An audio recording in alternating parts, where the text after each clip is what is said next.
Hello guys, this is my home. म आज होमको face देखाउन खोजिरहेको छु। यो चाहिँ हाम्रो घर हो। स्पेसल हाम्रो भन्दा पनि हाम्रो चाहिँ हाम्रो, तर बाउले बनाएको बाउको भन्नुपर्छ होला। पछि आफै त कतातिर जानुपर्ने हुन्छ है।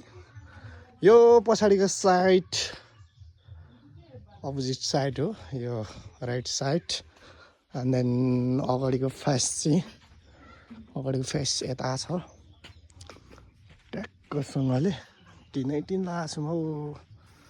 घर चाहिँ बनाउनु खोज्या हो बाउले, हामीले त यसो संरक्षण मात्र गरिदिने हो है। अब यस्तै छ। यो चाहिँ आँगन, ट्याक्क आँगन चाहिँ मिलेको छ, अझै मिलाउनु पर्ने छ।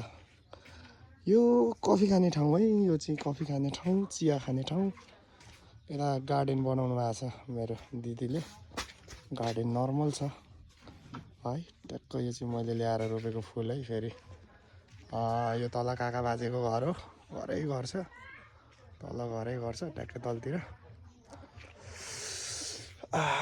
यसमा पनि कलर गर्नुपर्ने, कलर नभएको रहेछ है। ल अनि यो धन्दा गर्ने ठाउँमा ट्याक्कै धारासारा आएको छ, अलिक फोहोर छ है। यो चाहिँ सरसफाइ गर्नुपर्ने छ। अब गाउँमा कामै काम हुन्छ, भ्याइँदैन हौ।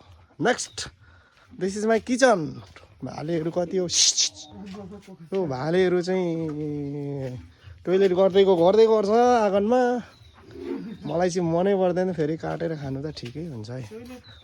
Me come here, this is my one sister Benu Yakha. काम गर्दै हुनुहुन्छ है दिदीले है, बहुत मेहनती हुनुहुन्छ।